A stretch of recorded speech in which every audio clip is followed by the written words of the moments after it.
வாழ்க்கையில் ஜெயிக்கணும்னு நினைச்சீங்கன்னா படி, நல்லா படிச்சு ஒரு அதிகாரத்துல போய் உட்காரு.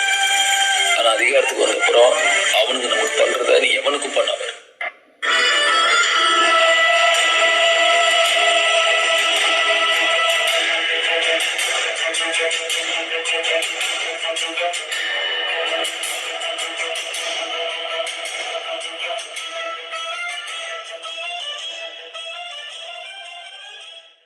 வணக்கம், என் பேர் விமல்குமார். ஈரோடு மாவட்டம் ஆரன்புத்தூர் ஊர்லேருந்து வந்திருக்கேன். இப்போ கடைசியாக நடந்த குரூப் 2A வந்து எம்ப்ளாய்மெண்ட் அண்ட் ட்ரைனிங் எடுத்திருக்கேன். ஃபஸ்ட்டு நான் வந்து பிஇ ஆக்சுவலாக 2016 பிஇ முடித்தேன். அப்போ வந்து மெக்கானிக்கல் இன்ஜினியரிங் படித்தேன். நான் என்ன நினச்சேன்னா, மெக்கானிக்கல் இன்ஜினியரிங் முடித்தா செல்லுன்னு ஒரு காதல் சூர்யா படம் பார்த்துருக்கீங்களா, அதில் ஒரு மாதிரி காரை டெஸ்ட் ட்ரைவ் பண்ணிட்டு போய் விட்டுட்டு நம்ம ஒரு மாடலிங்ஸ் பண்ணிட்டு அந்த மாதிரி இருக்கலாம்னு நினச்சேன். அப்புறம் வந்து சரி எல்லாரும் பிஇ முடிச்சிருக்காங்க, நம்ம எம்இ படிக்கலாம். நம்ம வீட்டில் நான் தான் ஃபர்ஸ்ட் கிராஜுவேட்டு, அது இல்லாமல் ஃபர்ஸ்ட் கவர்மெண்ட் சர்வீஸ் என்டர் ஆகிறது நான் தான்.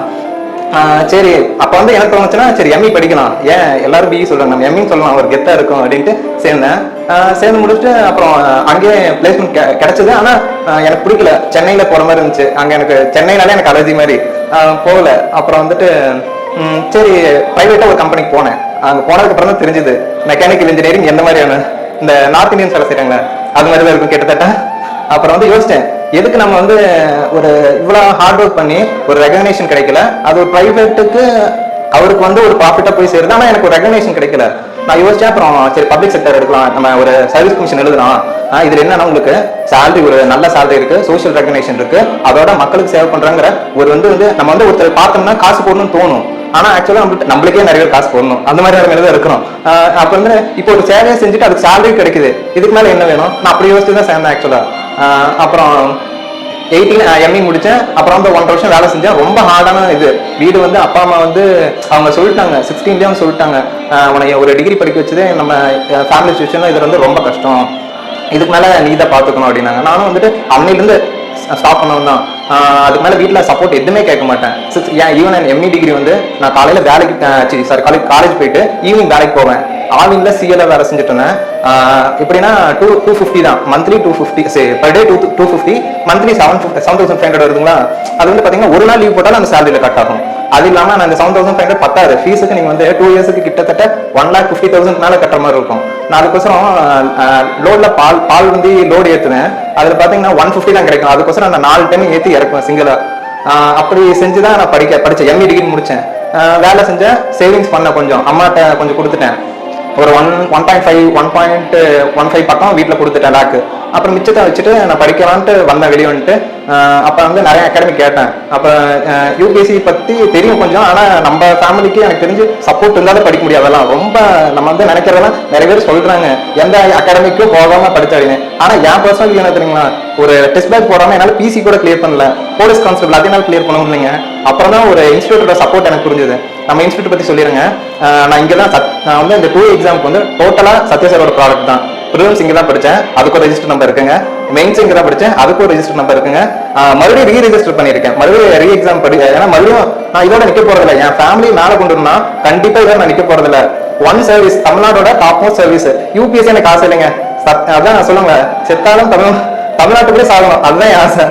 தமிழ்நாடு சர்வீஸ் அது என்னன்னு தெரியல, தமிழ்நாடு பிடிச்சிருச்சுங்க. மற்ற ஸ்டேட்ல எல்லாம் பார்த்தோன்னா என்னமோ நிறைய பொலிட்டிக்கல் ப்ரெஷர் இருக்கு, நிறைய பிரச்சனை இருக்கு. அதெல்லாம் பார்க்கும்போது தமிழ்நாடு தான் ரொம்ப பிடிச்சிருச்சுங்க. இங்கே இந்த தமிழ்நாட்டுக்குள்ள எந்த டிஸ்ட்ரிக்ட்ல போட்டா எனக்கு சந்தோஷங்க. அப்படி நினைச்சுதான் படிக்க வந்தேன். 3 ப்ரிலிம்ஸ், மெயின்ஸ், மறுபடியும் ரீஜாயினிங் பண்ணியிருக்கேன். அப்பனா நீங்களே புரிஞ்சுக்கோங்க நான் எவ்வளவு நம்பிக்கையா இருக்கேன் நம்ம இன்ஸ்டியூட் மேல. மெயின்ஸ் படிக்கும்போது சார் வந்து காலையில ஏர்லியரா வந்துடும், நான் தான் ஃபர்ஸ்ட் வருவேன், வந்து சீட் பிடிக்கணும், அப்பதான் மெயின்ஸ் எழுத முடியும். டேபிள் கிடைக்குங்க, டேபிள் கிடைச்சா ஒரு எக்ஸ்ட்ரா 50 மார்க் எழுதலாம், இல்லைன்னா இருக்கிறத விட கம்மியாக எழுதுவேன். அப்படிலாம் டேபிள் பிடிச்சி படிச்சு எழுதினேன். 30 டெஸ்ட்டும் 35 டெஸ்ட் பக்கம் எழுதினேன். ஒரே ஒரு டெஸ்ட் எழுதுறேன். அது எங்கன்னா எஸ்ஐ எக்ஸாம் போயிருந்தேங்க. நான் ஒரு டெஸ்ட் கூட ஸ்கிப் பண்ண மாட்டேன். ஃபீவரா, உடம்பு சரியில்லையா, எதுவுமே கிடையாது, எல்லா டெஸ்ட்டும் எழுதுவேன். ஈவினிங் 6:30 மேல இருப்பேன். அட்மின் மேம் இருந்தாங்க, அவங்க வந்துட்டு படுறா, நான் வீட்டுல போய் சும்மா தான் இருப்பேன், நீ வேணா படி, நான் அது வரையும் இன்ஸ்டியூட் ஓப்பன் பண்றேன், இருக்கட்டும் நீ படி அப்படின்னு நிறைய சப்போர்ட் பண்ணியிருக்காங்க. அப்புறம் மெயின்ஸ் எழுதிட்டு நிறைய டவுட் வருமா வராதா. ஏன்னா ஃபர்ஸ்ட் மெயின்ஸுங்க நான் வந்து படிச்சு எழுதினேன். முதல் எக்ஸாம் குரூப் 2A தான். அதுக்கு முன்னாடி வரை நிறைய எக்ஸாம் எழுதி இருக்கேன். அதுக்கப்புறம் படிச்சு நம்ம இன்ஸ்டியூட்ல சேர்ந்து சத்யால சேர்ந்து படிச்சு எழுதின ஃபர்ஸ்ட் எக்ஸாம் இதுதான். இதுக்கப்புறம் தான் நான் வந்து குரூப் 1 எழுதினேன், அப்புறம் குரூப் 3 எழுதினேன், ஈஓ அறநிலையத்துறை எழுதினேன், எஸ்ஐ எழுதினேன், ஜெயிலர் அசிஸ்டன்ட் ஜெயிலர் எழுதினேன், எஸ்ஐ மறுபடியும் இன்னொரு எஸ்ஐ எழுதினேன். இதுல எல்லாம் பாத்தீங்கன்னா நிறைய பக்கத்துல போச்சு. ஜெயிலர்ல வந்து 135 ரேங்க், இன்னும் ஒரு 6 கொஸ்டின் இல்ல ஒரு 4 கொஸ்டின் போட்டிருந்தாலே எனக்கு வந்திருக்கும். அதே மாதிரி எஸ்ஐல பாத்தீங்கன்னா ரிட்டன்ல டாப் மோஸ்ட் ஸ்கோர் கிட்டத்தட்ட 70க்கு 62. அப்புறம் வந்து பிசிக்கல்ல டபுள் ஸ்டார் ரெண்டு போட்டேன், ரோப்ல மட்டும் என்னால பண்ண முடியல, மற்ற ரெண்டு டபுள் ஸ்டார் போட்டேன், இருந்தாலும் எனக்கு கிடைக்கல. பேட் லக்காவே இருந்ததுங்க. எனக்கு தெரிஞ்ச அரௌண்ட் வந்து பாத்தீங்கன்னா ஒரு 50 எக்ஸாம் எழுதியிருப்பேன் இப்போ வரைக்குமே. SSC, railways, UPSC, banking, TNPSC, even ஏன் நான் கிராஜுவேட் ட்ரைனிங் இந்த மாதிரி இருக்கிறது எல்லாத்துக்கும் அப்ளிகேஷன் போடுவாங்க. எதுவும் ஒன்னே என்னன்னா நம்ம வந்து வீட்டுல அவங்களால படிக்க முடியல, அவங்களால தெரியறது வர முடியல, நம்ம அப்படி இருக்கக்கூடாது, நம்ம ஏதாவது பண்ணி நம்ம மேல வரணும். அது ஒன்னே மோட்டோ தாங்க. அதே மாதிரி எங்கதான் நிறைய குட்டீஸ் இருக்காங்க, அடுத்தது ஜென்ரேஷன், அவங்களுக்கு எல்லாம் சித்தப்பா மாதிரி ஆகணும், மாமா மாதிரி ஆகணும், எல்லாரும் சொல்லணும்ல, நம்மளும் கெத்தா இருக்கணும்ங்க. அதை நினைச்சுதான் படிச்சேன்.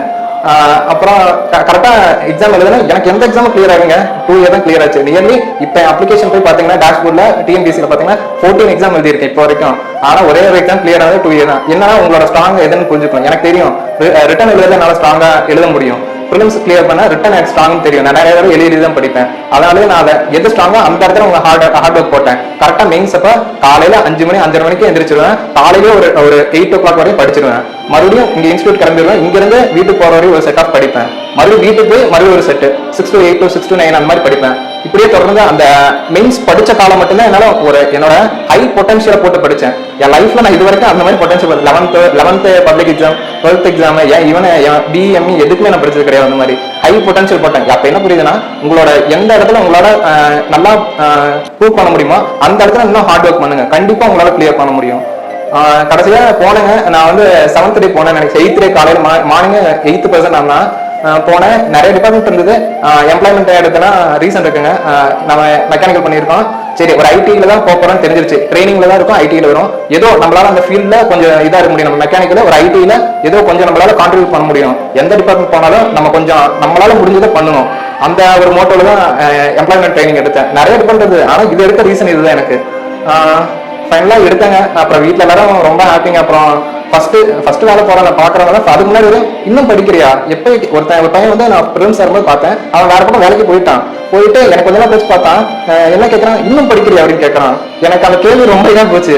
என்னடா அப்படிங்கிற, அதாவது வேற ஒரு படிக்கதான் கேட்டிருந்தாங்கன்னா அவங்களுக்கு தெரியாதுன்னு சொல்லலாம். படிக்கிறவனு தெரியுமில்ல, இது வந்து ரொம்ப காம்ப்ளிகேட்டடு. நியர்லி 10 lakhs கணக்குல எழுதுவாங்க. அதுல நீங்க ஒரு 2000 5000 வரணும். ரொம்ப ரொம்ப டஃப்ங்க. திருக்குறதும் பாத்தீங்கன்னா யூபிஎஸ்சி ஸ்டாண்டர்டுக்கு நிறைய சவால் விடுறாங்க டிஎன்பிசி. நான் வந்து நிறைய கேண்டிடேட்ஸ் பார்த்தேன் யூபிஎஸ்சி, அவங்க கிராக் பண்ணவங்களால கூட பண்ண முடியல. கடைசியா கிடைச்சது. இப்போ ஓரளவுக்கு ஹாப்பிங்க. இதுவுமே எனக்கு வந்து சாட்டிஸ்ஃபைடா இல்ல. சத்யா சார் சொன்ன மாதிரி இன்டர்வியூ போஸ்ட்டுக்கு போகணும். இன்னும் குரூப் 1 சர்வீஸ் கண்டிப்பா அடிச்சாகணும். நம்ம ஃபைனல் எய்ம் அதுதான். ஓட முடியலையா, நடக்க முடியலையா, அப்படியே ஊர்ந்துட்டாவது நான் ஊர்ந்துட்டாவது போய் குரூப் 1 சர்வீஸ் தொட்டுருவாங்க கன்ஃபார்மா. தேங்க்யூ.